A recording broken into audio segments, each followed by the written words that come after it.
अस्सलाम वालेकुम दोस्तों, मैं हूं ताहा नसीम और आप मेरे साथ देख रहे हैं TN अरब हिंदी न्यूज़। गैर मुल्कियों के लिए सऊदी अरब की कुछ खास और ज़रूरी खबरें मैं आप लोगों के लिए लेके आ रहा हूं। जापान में कैसे फंसे हैं सऊदी के लोग और नकली बारिश करने के पीछे सऊदी अरब का क्या राज है। इसके अलावा एयरपोर्ट से मुताबिक आज 2-3 नए कानून आए हैं, तो सभी खबरों के बारे में विस्तार से बात करेंगे। आप हमारे चैनल पर नए हैं तो चैनल को सब्सक्राइब ज़रूर करें सऊदी अरब और हिंदी की खबरों को देखने के लिए, और वीडियो को शुरू से लेकर आखिर तक ज़रूर देखें ताकि जो सही जानकारी है वो आप लोगों को मिल पाए। तो चलिए खबरों की शुरुआत करते हैं।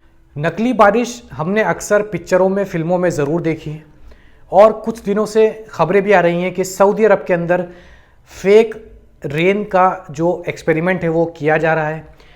वैसा ही आज अल कर्नी, जो कि स्पेस में एक बड़े एस्ट्रोनॉट हैं, उन्होंने ये जानकारी देते हुए बताया है कि सऊदी अरब स्पेस के अंदर आर्टिफिशियल रेन का आज ट्रायल करेगा, यानी कि उसकी आज शुरुआत की जाएगी। स्पेस में आर्टिफिशियल रेन ट्राई किया जाएगा। अगर वो सक्सेसफुल होता है तो सऊदी अरब के अंदर आर्टिफिशियल रेन का जो सक्सेसफुल रेट है वो 50% तक बढ़ सकता है, यानी कि आर्टिफिशियल रेन सऊदी अरब के अंदर आम बात हो जाएगी अगर आज स्पेस के अंदर इन लोगों का ये एक्सपेरिमेंट कामयाब होता है। स्पेस के अंदर आर्टिफिशियल रेन काम कर जाती है और इसका जो प्रोसीजर होता है वो सही तरीके से काम कर जाता है, तो ये सऊदी अरब के लिए एक बड़ी कामयाबी की वजह बनेगी।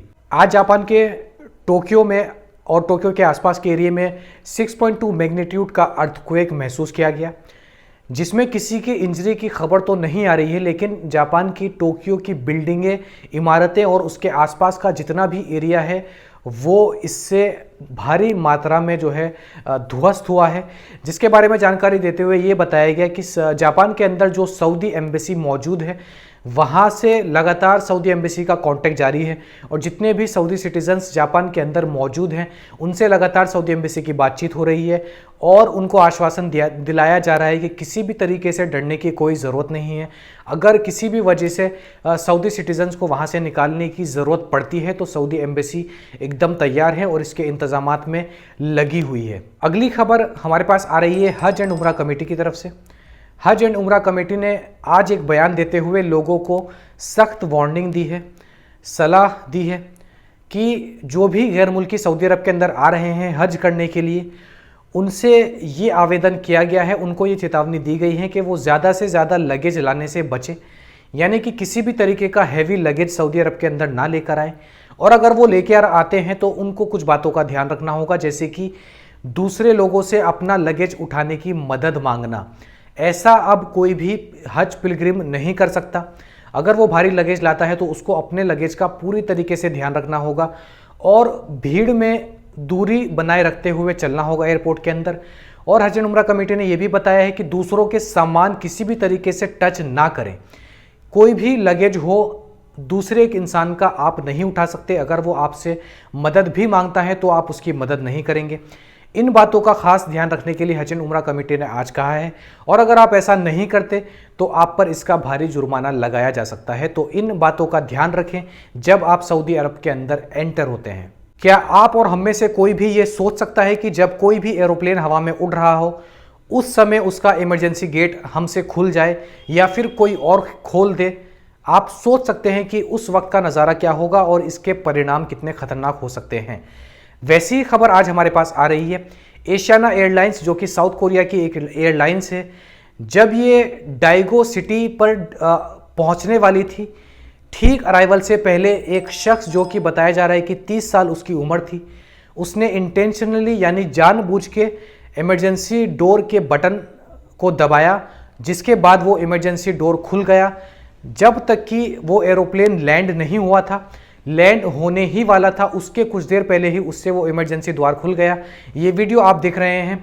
उसके बाद जब तक वो प्लेन लैंड नहीं हुआ तब तक वो इमरजेंसी डोर खुला ही रहा। हालांकि बाद में एशियाना एयरलाइंस सुरक्षित तरीके से लैंड हो गई और किसी की भी इसमें मौत की खबर सामने नहीं आ रही है, ना ही कोई बड़ी इंजरी का सामना किसी भी पैसेंजर को करना पड़ा।